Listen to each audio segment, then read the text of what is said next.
This is the final part of a series showcasing my top 20 favorite video games. Now before we get to number 1, here's a few honorable mentions.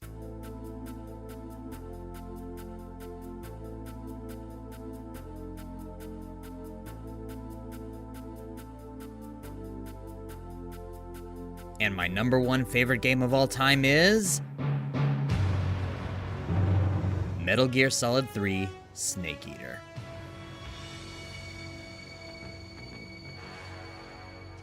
It's worth noting that even though there hasn't been a substantial new entry to the series in over 10 years, Metal Gear Solid is still one of my all-time favorite game series.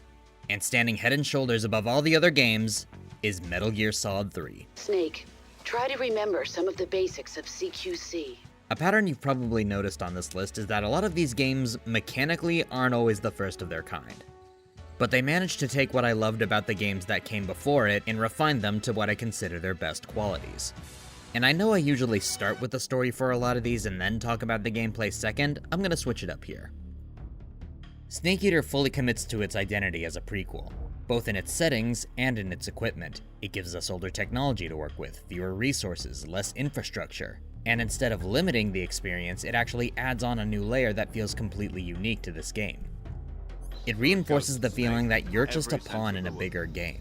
There'll be no rescue if you're captured. The military and US government will deny any involvement in the affair. You may have radio support, but on the actual mission, you're expendable. The jungle doesn't care about who you are, and neither do the governments pulling the strings above you. You're not a hero marching into glory, you're an asset being deployed and discarded in a conflict where information and espionage are a more dangerous weapon than guns and grenades.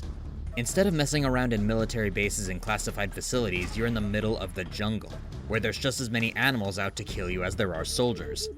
And because you're in the jungle, just as there's so many ways to survive, there are also so many ways to be hurt. Anything from broken bones, burns, gashes, bullet wounds, bee stings, snake bites. And you have to treat all of them manually, otherwise your health won't recover as quickly. You're also not running around in a sexy bondage suit like you were in the other two games. You have to actively manually apply camouflage. And because you're in a Soviet jungle up in the mountains, you'll need different kinds of camouflages and disguises for different locations. And because the mission takes place over the course of a couple days, you also need to keep your energy up or your health won't regenerate fast enough. How do you recover that? Well, you can either hope that you find a spare ration in an enemy soldier's locker, or more likely you're going to have to hunt, kill, and eat animals that you find in the wild. The depth of gameplay cannot be overstated, and nowhere is it more apparent than in its boss fights. I don't want to talk about every single one of them, but I do want to talk about a few that perfectly showcase just how much care went into this game. The first one is your initial encounter with the young Revolver Ocelot. On the surface, it looks like a standard shootout, but there's a lot of fun ways you can mess with the environment to spice things up. You can shoot Ocelot's hat off to distract him. You can walk over to the edge of your side of the trench and instigate a quick draw duel with him. There's even a mid-fight cutscene showing him reloading for the first time, and it plays out in real time, so if you actually exit out of watching the cutscene, he's still reloading, so you actually have a chance to actually shoot him. You can do some other funny things like wearing the alligator hood to make his soldiers laugh, shooting a beehive down from behind him to temporarily immobilize him. The amount of thought that just went into this one boss fight is insane, and that's only the beginning.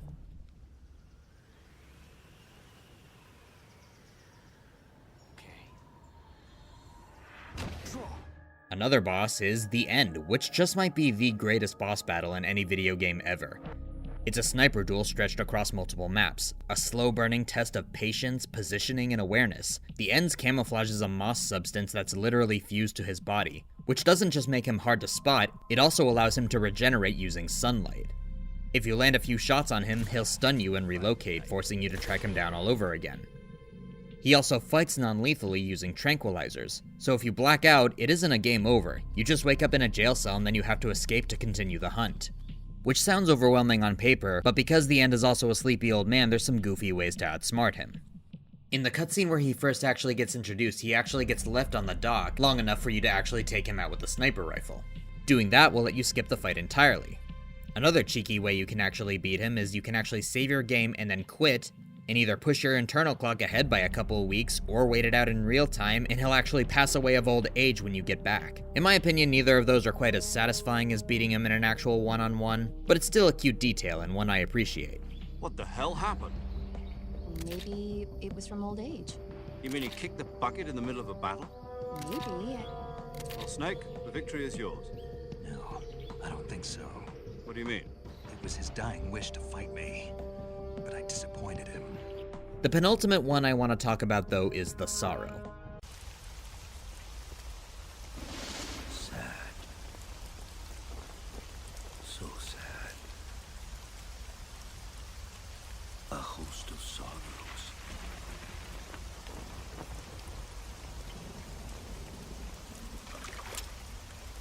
And you are one of them.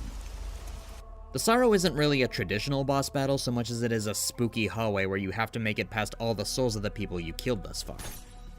Metal Gear was definitely no stranger to stealth in their games, but this one really punishes you if you decide to go full Rambo. Every soldier you kill appears as a soul in the river that you have to get past. If you get hit by any of them, at best you'll just lose some health. At worst, you'll always run across the Cobra unit because they all die in cutscene, but other than them, everything else is dependent on how you've played up to that point. I do have one more that I want to talk about, but before I do, we're gonna pivot to talking about the story. After the end of World War II, the world was split into two, East and West. This marked the beginning of the era called the Cold War. Everyone has their Roman Empire, that specific point in history that just fascinates them. I think the Cold War is definitely my Roman Empire. And if I'd have to guess, it's probably Hideo Kojima's too. And it was only a week later that we had something much bigger on our hands. The Cuban Missile Crisis. It's a unique case where it's still recent enough that it's not anywhere near what's considered ancient history.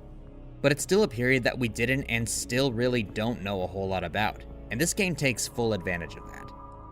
You mean the Soviets pulled out of Cuba just to get their hands on Sokolov? That's right. What the hell was he working on? We're talking about a secret weapon so big that Khrushchev was ready to pull out of Cuba to get it back. This story could not have been told as well in a modern age. The Cold War backdrop is a foundation that allows the story to interrogate themes such as loyalty, obedience, and sacrifice without ever giving a clean answer about whether or not any of it was worth it. I could see the planet as it appeared from space. That's when it finally hit me. Space exploration is nothing but another game in the power struggle between the US and the USSR.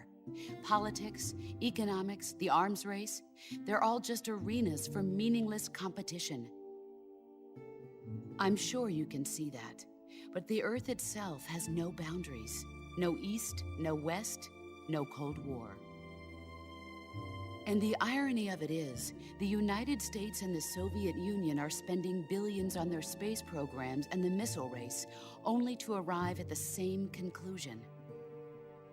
In the 21st century, everyone will be able to see that we are all just inhabitants of a little celestial body called Earth.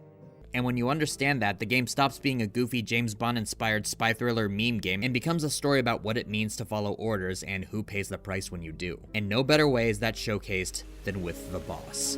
What's it going to be? Loyalty to your country or loyalty to me? Your country or your old mentor?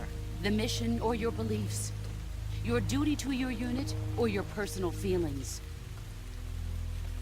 The boss isn't some bad guy in Snake's way. She's a decorated war hero, your mentor. What's the story between you and the boss?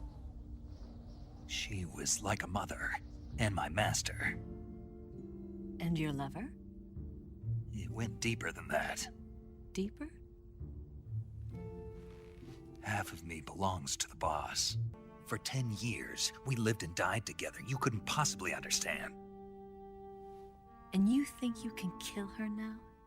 Everything about her life is shaped by her own sense of duty. Not by personal ambitions, not by revenge, not by power, just purely by her loyalty and her obedience. The kind of obedience that demands you to erase yourself completely if that's what your country needs. Look at this scar. This is proof that I was once a mother. I gave up my body and my child for my country. There is nothing left inside me now. Nothing at all. No hatred, not even regret. And yet sometimes at night, I can still feel the pain creeping up inside me, slithering through my body like a snake. What makes her so devastating as a character is that she never stops believing in that duty, even when it destroys her. She accepts being branded as a traitor even if the world would never know the truth. She believed that the stability of the world mattered more than her legacy. What's worse is you don't even find out the truth about her yourself until after you've already killed her. Listen to me. She didn't betray the United States. No. Far from it. She was a hero who died for her country. She carried out her mission knowing full well what was going to happen. Self-sacrifice. Because that was her duty. The boss didn't fight you out of hatred. She did it because that was the role history assigned to the both of you. One must die, one must live, and the winner would go on to carry the fight. You're a soldier. Finish your mission. Prove your loyalty. Face me. But that isn't the worst part. I said I had one more boss battle to talk about, and I could talk about how fighting her was nothing short of the culmination of everything you learned throughout the course of the game, but the big thing I want to talk about is this part right here. You're not watching a cutscene here. This is gameplay. You can't move and you can't refuse. You have to push the button. You have to pull the trigger. You have to kill the boss. Snake doesn't kill the boss. You do. The final cutscenes may be framed to look like victories, but they don't feel like one. The game doesn't congratulate you. You didn't beat the bad guy, you just did your job. Metal Gear Solid 3 is a story about how legends are manufactured, how truth is buried, and how soldiers are asked to carry out the sins of their country so that the countries themselves don't have to.